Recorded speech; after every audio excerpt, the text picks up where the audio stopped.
সরকার কি তাহলে প্রবাসীর ঘাড়ে নতুন করে চাপিয়ে দিল করের বোঝা? বৈধ পথে রেমিটেন্স আনলেই কি কেটে নেওয়া হবে 7.5% ট্যাক্স?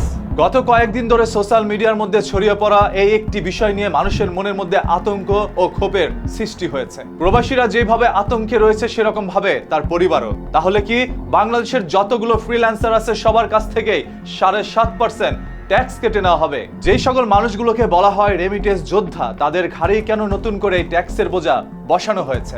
সরকার কি তাহলে ভুল পথে হাঁটছে, নাকি এটি শুধুই একটি ভয়ঙ্কর গুজব? শুরুতেই আপনাদেরকে নিশ্চিত করে জানিয়ে দিতে চাই, রেমিটেন্সের উপরে 7.5% ট্যাক্স বসানো হয়েছে এই খবরটি সম্পূর্ণ মিথ্যা। এটি সম্পূর্ণ বানোয়াট এবং উদ্দেশ্য প্রণোদিত একটি গুজব, যা সরকারের উপরে অপবাদ বা হেয় করার জন্য কেউ একজন সোশ্যাল মিডিয়ার মধ্যে এই সকল তথ্যগুলো ছড়িয়ে দিয়েছে। তবে সত্য জানতে গেলে দেখা যায়, গত 50 বছরও বাংলাদেশে কখনোই বৈধ পথে রেমিটেন্স আসার উপরে কখনোই সরকার ট্যাক্স বসায়নি। বরঞ্চ যদি বৈধ পথে আপনি রেমিটেন্স এই দেশে পাঠান, তাহলে আপনাকে দেওয়া হবে 2.5% বোনাস।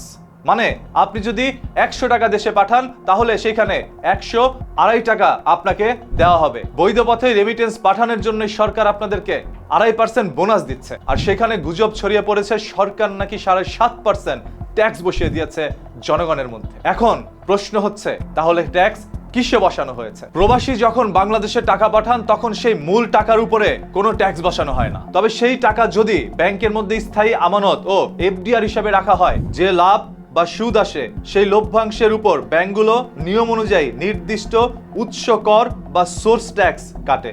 আর এই ব্যাংকিং নিয়মের কথাটিকেই কিছু মানুষ ভুলভাবে ব্যাখ্যা করে সোশ্যাল মিডিয়াতে ছড়িয়ে দিয়েছে। প্রবাসীর মূল টাকার উপরেই 7.5% ট্যাক্স কাটা হচ্ছে, যা সম্পূর্ণ মিথ্যা। মানে একজন প্রবাসী যদি তার ইনকামের টাকা ব্যাংকের মধ্যে স্থায়ী আমানত হিসাবে রাখে বা এফডিআর হিসাবে রাখে, তাহলে সেখানে সেই লভ্যাংশ অনুযায়ী কিছু ট্যাক্স কেটে নেওয়া হবে, যদি সেটা আপনি আমানত হিসাবে রাখেন।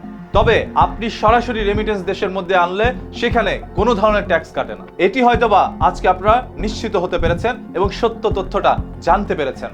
তাই সবার কাছে অনুগ্রহ করে বলবো, ভিডিওটি শেয়ার করে দেন, যাতে করে ফ্রিল্যান্সার, কন্টেন্ট ক্রিয়েটর বা প্রবাসীরা সবাই তাদের মনের ভুল ধারণাগুলো সংশোধন করে নিতে পারে। অযথাই গুজবে কান দিয়ে সরকারের উপরে অপবাদ দেওয়ার চেষ্টা থেকে বিরত থাকুন। যে যার যার মতো করে রেমিটেন্স আনুন দেশে এবং এই দেশের অর্থনীতিকে এগিয়ে নিয়ে যান আপনার হাত ধরেই। এই জন্য সরকার আপনাকে 2.5% বোনাস দিচ্ছে। আসুন সবাই বৈধ পথে দেশে রেমিটেন্স আনি। অবৈধ পথে বা হুন্ডির মাধ্যমে টাকা আনলে সেটা সম্পূর্ণ বেআইনি। তাই আপনার পরিশ্রমের টাকা কোনো বেআইনি পথে ঝুঁকি নিয়ে দেশে আনবেন না। নির্দ্বিধায় ব্যাংকের মাধ্যমেই টাকা আনুন, এক নতুন দেশ গড়ার শপথ গ্রহণ করুন।